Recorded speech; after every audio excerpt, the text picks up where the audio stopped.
CPI నేత నారాయణ మాట్లాడుతున్నారు. ఇప్పుడు ఆ లైవ్ చూద్దాం. ఆ యాజ్ స్టేషన్లో ఈయన వైస్ ఛాన్సలర్ పారిపోయాడు. ఇక్కడి నుంచి పారిపోయిన వైస్ ఛాన్సలర్ని ఇంకొక పునరావాసం కింద వేరే ఉద్యోగం ఇచ్చారు.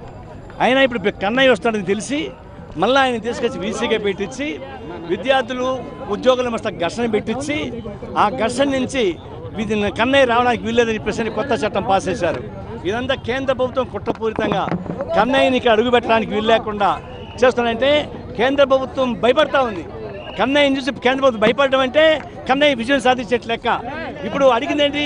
కేవలం రోహిత్ వాళ్ళ తల్లిని పరామర్శించి రోహిత్ మరణం పట్ల జరిగిన సానుభూతి చూపించి పరామర్శించేందుకు వచ్చారు తప్ప యుద్ధం చేయడానికి రాలే. యుద్ధం చేయకుండా ఊరికి వచ్చింది నిరాయుధంగా వచ్చేటువంటి కన్నయ్య పైన ఆయుధాలతోటి దాడి చేసి పాశవికంగా స్వేచ్ఛ లేకుండా చేశారు. అంటే కేవలం ప్రజాస్వామ్యం లేకుండా పోయింది. కేంద్ర ప్రభుత్వం వాళ్ళు ఆడింది ఆట పాడింది పాట. వాళ్ళు ఏం చెప్తే అది వినాలి. వాళ్ళు ఇచ్చిన వాళ్ళ చెప్పు చేతుల్లో వైస్ ఛాన్సలర్ పెట్టుకోవాలి.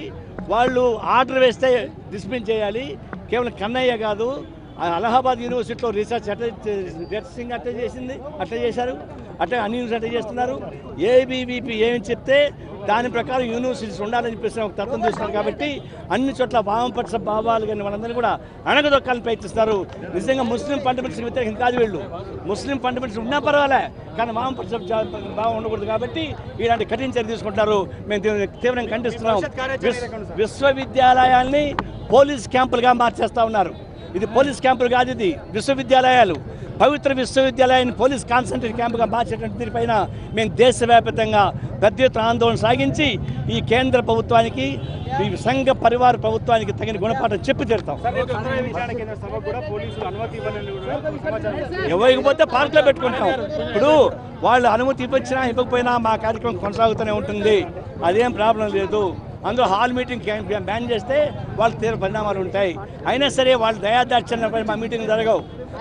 వాళ్ళ దయాదాక్షిణ్యం మా మీటింగ్ జరగదు. నేను రేపు విజయవాడలో సిద్ధార్థ అకాడమీ మేము బుక్ చేసుకుంటే దాన్ని క్యాన్సిల్ చేసింది గవర్నమెంట్.